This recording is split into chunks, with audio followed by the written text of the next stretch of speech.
Sim, vou começar. Sou Sun Tzu. Recentemente, os Estados Unidos estão desenvolvendo alianças em um ritmo acelerado, como se estivessem se preparando para um confronto com a China. A transformação dos fuzileiros navais dos Estados Unidos da América está ocorrendo em uma velocidade surpreendente, incluindo a remoção de tanques. Eles estão usando drones, mísseis e outros equipamentos ativamente para contornar a estratégia A2AD da China. Os métodos tradicionais de guerra estão ultrapassados, e os fuzileiros navais dos Estados Unidos da América do século XXI estão se adaptando a essas mudanças. Vamos conhecer um pouco mais sobre essas transformações. Tradicionalmente, os fuzileiros navais utilizavam veículos blindados pesados e navios de grande porte para avançar diretamente pelas linhas inimigas. Recentemente, isso ficou conhecido como a doutrina de assalto anfíbio. Com o avanço tecnológico, o ataque de navios inimigos se intensificou, tornando arriscado para embarcações de desembarque e guerra se aproximarem da costa adversária. Portanto, é muito perigoso para navios de desembarque e de guerra se aproximarem diretamente da costa inimiga para desembarcar tropas e equipamentos. Atualmente, os navios de desembarque permanecem a 20 e 30 quilômetros ou mais da costa, e tropas e equipamentos são transportados à praia por embarcações menores. Assim, como os navios de desembarque não ficam expostos aos ataques das defesas costeiras, operações de desembarque a essa distância se tornaram comuns. Assim, surgiu a ideia de usar equipamentos como o V-22 Osprey helicópteros e aeronaves de alta velocidade para transportar tropas e equipamentos diretamente para a linha de frente. Contudo, esse método já não é tão eficaz como antigamente. Atualmente, a China utiliza a estratégia A2 ou AD, que já existia anteriormente e não foi criada apenas pelos chineses. Com o avanço tecnológico, ela pode ser usada de forma mais eficaz. Isso indica que os Estados Unidos da América possuem uma marinha mais poderosa em comparação com a China. Guam permite que os Estados Unidos da América se aproximem da costa chinesa com sua marinha, o que torna a ilha tão importante. Além disso, não é só na costa chinesa, mas também pode dificultar que os Estados Unidos apoiem países aliados. Então, a Marinha dos Estados Unidos da América pode ajudar países como Coreia do Sul, Japão, Taiwan e Sudeste Asiático. Mas, se a China bloquear com mísseis, pode impedir esse suporte. Se isso ocorrer, a China fortalecerá sua influência na Ásia Oriental, podendo bloquear intervenções militares dos Estados Unidos da América na região. Antigamente, nas operações de desembarque, era necessário manter uma distância de 20 a 30 quilômetros do litoral devido às ameaças. Hoje, com o avanço tecnológico, isso mudou totalmente. Essas tecnologias permitem atacar diretamente grandes navios de guerra e porta-aviões americanos a centenas ou milhares de quilômetros da costa. As forças navais americanas precisam reconsiderar toda a estratégia de operações de desembarque, pois a ameaça de ataques torna difícil até mesmo se aproximar da costa, algo que elas tradicionalmente tentavam realizar.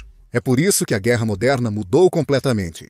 Os conflitos na Ucrânia, Azerbaijão e Armênia evidenciaram a eficácia de drones e veículos blindados nos campos de batalha atuais. Na guerra moderna, tanques e grandes equipamentos são facilmente destruídos por ataques frequentes. Atualmente, um único drone é capaz de destruir um tanque por completo, tornando-se uma arma de excelente custo-benefício. Houve uma época em que tanques e veículos blindados eram camuflados para evitar detecção por drones ou outros meios. Apesar disso, não havia solução clara para a defesa antimísseis. Quando tanques e grandes veículos blindados se movem juntos, sua mobilidade diminui, mas sua defesa e capacidade de ataque aumentam. Então, não havia razão para abrir mão da mobilidade. Assim surgiu a ideia. A nova estratégia dos fuzileiros navais dos Estados Unidos da América focou em mobilidade e leveza, como mencionado anteriormente. Assim começou a reforma. Até 2020, os fuzileiros navais dos Estados Unidos da América eram considerados uma força completamente diferente de hoje. Os fuzileiros navais dos Estados Unidos da América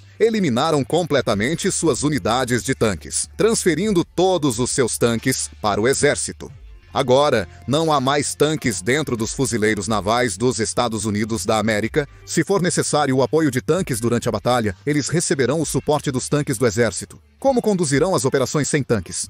Os fuzileiros navais dos Estados Unidos da América planejam adotar operações de guerra móvel para atacar o inimigo com agilidade. Eles planejam usar drones ou veículos blindados leves se uma estratégia de ataque rápido for desenvolvida. A estratégia de desembarque de tropas também foi reduzida significativamente. Os fuzileiros navais reduziram seus batalhões de artilharia de 21 para apenas 5. A artilharia era o principal apoio de fogo dos fuzileiros navais. Agora, eles precisam lutar sem esse suporte. Além disso, até o número de tanques de combate, essenciais nas operações ofensivas, foi reduzido. Inicialmente, existiam 6 batalhões, mas foram reduzidos para 4. Isso ocorreu porque a doutrina de operações ofensivas com veículos blindados de assalto perdeu sua utilidade. Além disso, as unidades de ataque aéreo e transporte foram reduzidas. O esquadrão de MV-22 Osprey e o de transporte CH-53 foram dissolvidos, e o número de aeronaves de ataque Harrier diminuiu. Mesmo assim, os fuzileiros navais precisam receber apoio de fogo durante o desembarque. Como eles vão receber esse apoio de fogo? Atualmente, os fuzileiros navais dependem da Marinha para apoio aéreo, o que pode limitar sua mobilidade e capacidade de resposta rápida, já que não operam mais suas próprias forças aéreas de forma independente. Além disso, a quantidade de caças F-35B, C, Short Takeoff and Vertical Landing dos fuzileiros navais foi reduzida de 16 para 10 aeronaves. Os fuzileiros navais dos Estados Unidos da América enfrentam dificuldades crescentes devido à falta de expectativa de um forte apoio aéreo em operações de grande escala ou de longo prazo. Porém, não assuma que os Estados Unidos da América sempre triunfaram sem dificuldades nas guerras mundiais. Em grandes operações anfíbias e guerras prolongadas, os fuzileiros navais podem ter enfraquecido, mas estão sendo avaliados como mais fortes ao se prepararem para um novo tipo de guerra. Agora, os fuzileiros navais mudaram para uma força móvel e leve, focada em mobilidade e agilidade. Primeiro, eles reforçaram a base natural costeira de Okinawa com 3 batalhões de fuzileiros navais e também reforçaram a ilha de Haimasu com 3 batalhões. Eles posicionaram navios de apoio móveis e mísseis estrategicamente. Avançaram para o norte, expandindo sua área de operação. Quando a frota inimiga se aproximou, usaram esses recursos para atacar de forma rápida e eficiente. Também reforçaram a transmissão de UAVs, então agora planejam atacar usando drones em vez de depender de apoio aéreo. Eles afirmaram ter desenvolvido um novo míssil de cruzeiro supersônico, que está sendo testado em lançamentos de pequena escala em áreas insulares. Ademais, para aumentar a mobilidade e leveza, descartaram tanques e veículos pesados. Optaram por fortalecer as forças de infantaria e aumentar o número de soldados. O 15, além disso, deixaram uma equipe de operação de drones para resposta rápida no futuro campo de batalha. Portanto, o exército dos Estados Unidos está se afastando das grandes batalhas de fogo pesado, tornando-se uma força mais móvel, flexível e poderosa. O problema é que, desde que os fuzileiros navais dos Estados Unidos da América fizeram essa reforma, eles ainda não tiveram experiência real de combate. Então, não sabemos se essa mudança funcionará em uma guerra moderna. Só após uma batalha real, poderemos saber se a decisão foi correta. Como será o futuro dos fuzileiros navais dos Estados Unidos da América? Vejamos como eles estão se organizando atualmente. Eles não planejam atacar diretamente a costa chinesa,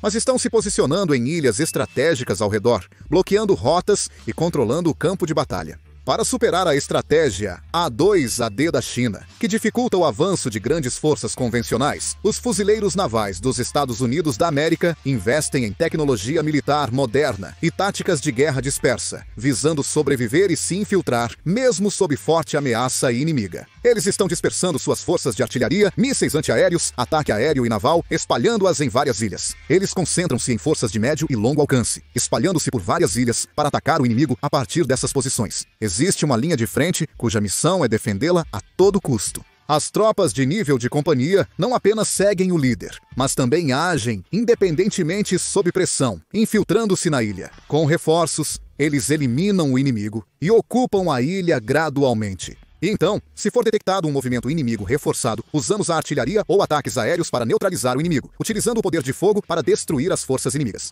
Depois, ao ocupar a ilha aos poucos, vamos avançando e dominando-a gradualmente. Com mísseis interceptores, instalamos baterias de mísseis antiaéreos ou mísseis de defesa em áreas estratégicas. Construímos linhas de defesa e, ao mesmo tempo, atacamos outras linhas inimigas, adotando uma estratégia de defesa e ataques simultâneos. Imagine que é um conceito japonês de guerra de divisão para entender melhor. Agora, a Força de Defesa Marítima dos Estados Unidos da América não é apenas uma frota de combate simples, mas sim uma força móvel especial criada para penetrar na estratégia A2AD da China. Ao fazer isso, é possível ocupar áreas estratégicas de forma mais eficiente, evitando uma grande guerra naval. Quando uma força militar de médio porte se torna um núcleo em áreas insulares, é difícil expulsá-los se houver forte resistência. Porém, infiltrar rapidamente várias forças de médio porte em diferentes ilhas utilizando armas de médio alcance, pode permitir um controle mais eficiente das áreas insulares. A Marinha dos Estados Unidos se destaca por sua rápida mobilidade e flexibilidade operacional. Além disso, pode responder eficazmente a ameaças de submarinos inimigos e, mesmo sob ataques aéreos, tem a vantagem de se dispersar rapidamente. Porém, na linha de frente, a capacidade de fogo é limitada, sendo essencial o apoio da Marinha ou da Força Aérea dos Estados Unidos da América. Esta explicação sobre essa estratégia termina aqui. Mesmo que a Marinha dos Estados Unidos da América avance rápida e agressivamente, depender somente do poder de fogo inicial pode ser arriscado. Há o risco de pequenas unidades de fuzileiros navais ficarem isoladas em posições hostis, especialmente se o exército chinês responder mais rápido do que o esperado. Além disso, como os fuzileiros navais dependem muito do apoio aéreo e de grandes suprimentos de fogo, questiona-se se é sensato entrar em combate sem esse forte apoio logístico. Há também a visão de que o apoio de fogo em larga escala tradicional ainda é preciso. Ainda não sabemos se essa estratégia será realmente eficaz no campo de batalha. Então, só poderemos avaliar com base em experiências futuras. Essas inovações dos fuzileiros navais dos Estados Unidos da América não apenas aumentam o poder de ataque, mas também se alinham com as expectativas futuras de guerra, sendo uma resposta inteligente a esse cenário. Drones, mísseis stealth e tanques de alta mobilidade são capazes de realizar ataques eficazes enquanto evitam defesas inimigas, demonstrando sua capacidade prática. O conceito de operações de base avançada em ilhas e arquipélagos pode ser crucial estrategicamente em possíveis conflitos no Estreito de Taiwan, na Ásia-Pacífico. No futuro, veremos na prática a eficácia dessa mudança. O que vocês acham da nova estratégia de defesa dos Estados Unidos? Deixe sua opinião nos comentários. Trarei mais vídeos interessantes. Valeu!